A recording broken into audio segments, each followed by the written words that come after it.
जागो जागो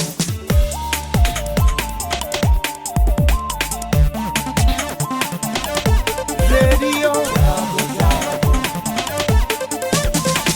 रेडियो जागो 90.4 FM। नमस्कार, ये रेडियो जागो 90.4 FM है।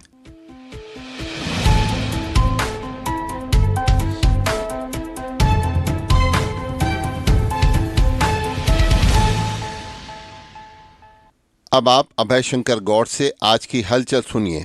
आज प्रधानमंत्री नरेंद्र मोदी अयोध्या में पहुंच रहे हैं और वहां महर्षि वाल्मीकि अंतर्राष्ट्रीय हवाई अड्डे और अयोध्या धाम रेलवे स्टेशन का लोकार्पण भी करेंगे। रामलला की प्राण प्रतिष्ठा समारोह कई मायने में अब की बार अद्भुत होगी। राम जन्मभूमि परिसर को इस तरह सजाया जाएगा कि रामायण युग जीवंत प्रतीत होता दिखे। इसके लिए श्री राम जन्मभूमि तीर्थ क्षेत्र ट्रस्ट की ओर से एक थीम भी तैयार कर ली गई है।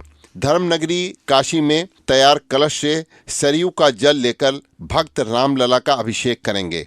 मर्यादा पुरुषोत्तम भगवान श्री राम की प्राण प्रतिष्ठा से पहले वाराणसी में 1 लाख से ज्यादा तांबा, पीतल और कांसे का कलशनुमा लोटा तैयार किया जा रहा है। कैलेंडर वर्ष 2023 भारतीय इक्विटी बाजारों के लिए बहुत अच्छा रहा। इस वर्ष बीएसई के मानक सूचकांक सेंसेक्स ने निवेशकों को 18.73% का अच्छा रिटर्न दिया। इस अवधि में सेंसेक्स में 11,399 अंक की वृद्धि रही। इसी तरह से एनएसई के मानक सूचकांक निफ्टी ने पूरे 2023 के दौरान 20% का रिटर्न दिया है। इसमें 3,626 अंक की वृद्धि रही। बीते 1 वर्ष के दौरान बीएसई के निवेशकों की पूंजी में 81.90 लाख करोड़ रुपए की वृद्धि हुई है। अब बीएसई में सूचीबद्ध सभी कंपनियों का बाजार पूंजीकरण 364 लाख करोड़ के पार पहुंच गया है। उत्तर प्रदेश में पुलिस में कंप्यूटर ऑपरेटर्स ग्रेड ए के 930 और प्रोग्रामर ग्रेड के 2 के 55 पदों पर सीधी भर्ती की प्रक्रिया शुरू हो गई है। उत्तर प्रदेश पुलिस भर्ती एवं प्रोन्नति बोर्ड ने इसके लिए ऑनलाइन आवेदन आमंत्रित किए हैं। बोर्ड की अध्यक्षता डीजी रेणुका मिश्रा ने बताया कि दोनों पदों पर महिला व पुरुष अभ्यर्थी 7 से 28 जनवरी तक ऑनलाइन आवेदन कर सकते हैं। भर्ती बोर्ड द्वारा जारी विज्ञप्ति के मुताबिक कंप्यूटर ऑपरेटर के लिए अभ्यर्थियों की आयु सीमा 18 से 28 वर्ष निर्धारित की गई है। राम मंदिर में प्राण प्रतिष्ठा होने वाली रामलला की अचल मूर्ति के चयन को लेकर कल करीब 5 घंटे तक मंथन चला। बाल स्वरूप भगवान राम किस शिला के, किस रंग के व किस रूप में होंगे, इसके लिए वोटिंग करवानी पड़ी। ट्रस्ट के सभी सदस्यों ने 1, 2 व 3 नंबर के क्रम में वोट दिए। इसके बाद टीम ने निर्णय सुरक्षित कर लिया है। अब श्री राम जन्मभूमि तीर्थ ट्रस्ट क्षेत्र के अध्यक्ष महंत नृत्य गोपाल दास की सहमति से इसका निर्णय होगा। ट्रस्ट के सूत्रों के मुताबिक ट्रस्टियों को कर्नाटक के अरुण योगीराज की श्याम शिला वाली मूर्ति ज्यादा भाई है। हालांकि ट्रस्ट के पदाधिकारियों ने इसकी पुष्टि नहीं की है।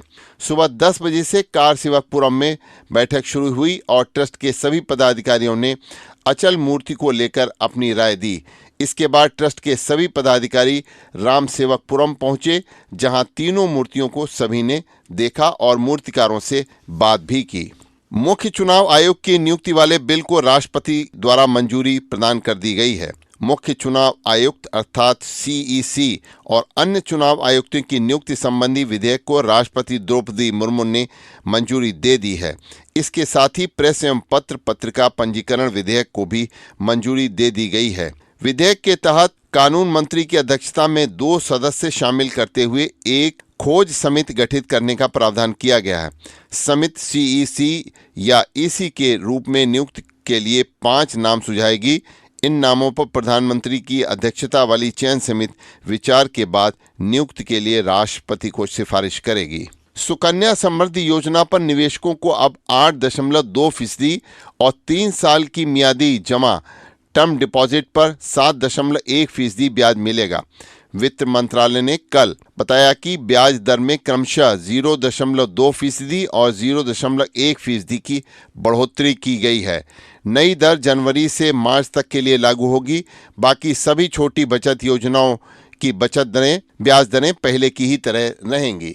भगवान राम की प्राण प्रतिष्ठा से पहले प्रधानमंत्री नरेंद्र मोदी रामनगरी को अंतर्राष्ट्रीय हवाई अड्डे समेत आज 16,000 करोड़ रुपए की परियोजनाओं की सौगात भी देंगे।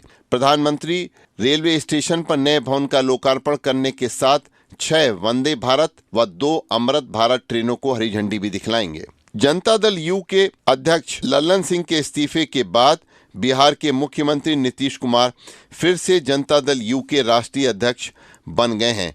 पार्टी की राष्ट्रीय कार्यकारिणी की बैठक में पद संभालने के बाद उन्होंने कांग्रेस पर यह कहते हुए निशाना साधा कि उसने कभी जनता दल यू के नामों की सराहना या चर्चा तक नहीं की। यह भी कहा कि वह अध्यक्ष नहीं बनना चाहते पर पार्टी कार्यकारिणी का निर्णय मान रहे हैं। नीतीश कुमार ने कहा कि वरिष्ठ नेताओं की अहम भूमिका वो सौंपेंगे। उत्तर भारत में घने कोहरे से दिन में तापमान में भारी गिरावट आई है। कोहरे के चलते शुक्रवार को भी उड़ानें और ट्रेन संचालन बाधित रहा। वंदे भारत एक्सप्रेस जैसी वीआईपी ट्रेन भी 17 घंटे की देरी से चल रही हैं। कोहरे के चलते देश के अन्य हिस्सों में भी तेजस शताब्दी और राजधानी एक्सप्रेस जैसी प्रीमियम ट्रेनें भी देरी से चल रही हैं। नई दिल्ली से वाराणसी जाने वाली वंदे भारत कल निरस्त भी रही। घने कोहरे का असर हवाई यात्रा पर भी दिखलाई पड़ रहा है। दिल्ली के इंदिरा गांधी अंतर्राष्ट्रीय एयरपोर्ट पर कल न्यूनतम दृश्यता 150 मीटर रही। इसकी वजह से 200 उड़ानों में देरी भी हुई और 12 उड़ानें रद्द भी करनी पड़ी। केंद्र सरकार ने एक बड़ा कदम उठाते हुए 40% अथवा उससे अधिक विकलांग दिव्यांगजन वाले कर्मचारियों को प्रोन्नति में आरक्षण देने का निर्णय लिया है। कार्मिक मंत्रालय ने आदेश जारी कर कहा है कि पात्र कर्मचारियों की प्रोन्नति के लिए 30 जून 2016 से नेशनल आधार पर विचार किया जाएगा। नया साल आने वाला है और नए वर्ष से सभी वाहनों की प्रदूषण जांच 5 रुपये महंगी हो जाएगी। वाहनों की प्रदूषण जांच 1 जनवरी से महंगी होगी। परिवहन विभाग ने सभी तरह के वाहनों की जांच दर में 5 रुपये की बढ़ोतरी की है। अभी आरटीओ व एआरटीओ को आदेश का अनुपालन करने के निर्देश भी दिए गए हैं। उत्तर प्रदेश में लंबी परीक्षा के बाद आई सर्दी ने अब सितम ढाना शुरू कर दिया है। राज्य के अधिकांश हिस्से कोहरे की चपेट में है। कोहरे से बीते 24 घंटे में हुई दुर्घटनाओं में 15 लोगों की मृत्यु हुई और दर्जन भर से अधिक लोग घायल भी हो गए। गलन भरी हवा ने कई जिलों में दिन का तापमान सामान्य से 7 डिग्री सेल्सियस तक गिरा दिया है। 6 डिग्री सेल्सियस के साथ बिजनौर में नजीमाबाद उत्तर प्रदेश का सबसे ठंडा रहा। मौसम विभाग ने कल शुक्रवार सुबह व रात में घना कोहरा छाया रहने का रेड अलर्ट भी जारी किया है। अनुमान है 2 दिन और घना कोहरा बना रहेगा। आने वाले समय में देश के प्रमुख औद्योगिकी संस्थानों के छात्र ट्रिपल इंजीनियरिंग के सबक लेते दिखाई देंगे। सिविल इंजीनियरिंग के पाठ्यक्रम में इसे एक विषय के रूप में शामिल किया जा सकता है। टेम्पल इंजीनियरिंग देश के शीर्ष प्रौद्योगिकी संस्थानों के लिए यह सुझाव दिया गया है कि खासकर आईआईटी कानपुर में यह सुझाव श्री राम जन्मभूमि तीर्थ क्षेत्र को दिया गया है। उनकी सलाह है कि अगस्त 2020 से लगातार नई नई चुनौतियों को पार कर देश भर के दक्ष इंजीनियरों व विद्वान वैज्ञानिकों के रिसर्च और उसके आधार पर मंदिर में इस्तेमाल में लाई गई तकनीक को लिपिबद्ध किया जाए। फोटो, वीडियो समेत अन्य जानकारियों के दस्तावेज की सलाह भी दी गई है। सवाईपुर क्षेत्र से गुजरी रामगंगा नदी के तेज बहाव से कटान की जद में आए 3 गांव किनारे लगभग 5 करोड़ रुपए व शाहबाद क्षेत्र से गुजरी गर्रा नदी से गांवों किनारे होने वाले कटान पर अंकुश लगाने के लिए 2.25 करोड़ रुपए से बाढ़ सुरक्षात्मक कार्य कराए जाएंगे। शासन में हुई बैठक में इन दोनों परियोजनाओं को तकनीकी स्वीकृति मिल गई है। हरदोई में कानून और व्यवस्था को लेकर शासन का कड़ा रुख है तो पुलिस भी सख्त तेवर दिखला रही है। अपराधियों पर कार्रवाई हो रही है। पुलिस का लंगड़ा बनाओ अभियान इस समय चल रहा है। गिरफ्तारी के दौरान और कई लोगों को पुलिस की गोली का शिकार भी होना पड़ा। शामिल 3 उदाहरण समझाने के लिए हैं। इस वर्ष 12 मुठभेड़ों में 14 बदमाशों को पुलिस की गोली लगी है जो कि लंगड़े होकर जेल गए। इससे अपराधियों पर पुलिस का खौफ और जनता में विश्वास बढ़ा है। वहीं समाज हित में पुलिस ने कई अहम पहल भी शुरू की हैं जो कि सराहनीय भी हैं। अपराधियों में पुलिस के डंडे का खौफ अब इस समय कम हो गया, जिसका कुछ समय पहले असर भी दिखता था, लेकिन शासन प्रशासन ने अपराध नियंत्रण के लिए सख्त कदम उठाए हैं। हरदोई के पुलिस अधीक्षक केशव चंद्र गोस्वामी ने बाइक से आज रात्रि गश्त कर पिकेट ड्यूटी को चेक किया। इस दौरान उन्होंने शहर में संदिग्ध लोगों और वाहनों को भी चेक किया। ड्यूटी पर तैनात पुलिस कर्मियों को सुरक्षा व्यवस्था बनाए रखने के निर्देश भी पुलिस अधीक्षक ने दिए। पुलिस अधीक्षक को मोटरसाइकिल पर सवार देखकर मातहतों में एक जिज्ञासा हो गई। हरदोई में पुलिस अधीक्षक केशव चंद्र गोस्वामी मोटरसाइकिल पर सवार होकर जब रात में गश्त किया तो उन्होंने शहर में संवेदनशील स्थानों और चौराहों पर तैनात पिकेट ड्यूटी को भी चेक किया। इस दौरान पुलिस अधीक्षक ने रेलवेगंज चौकी, जेल चौकी, जिलाधिकारी चौराहे वाली चौकी, सिनेमा चौराहा, लखनऊ चुंगी, बड़ा चौराहा, राधा नगर चौकी आदि स्थानों को चेक भी किया। वहां पर तैनात पुलिस कर्मियों को सुरक्षा व्यवस्था बेहतर बनाए रखने के उन्होंने निर्देश भी दिए। उन्होंने कहा है कि सर्दियों में चोरियों की वारदात बढ़ जाती है, इसलिए जिसको जहां लगाया गया है वह पुलिसकर्मी अपनी ड्यूटी को बेहतर ढंग से निभाने का कार्य करे।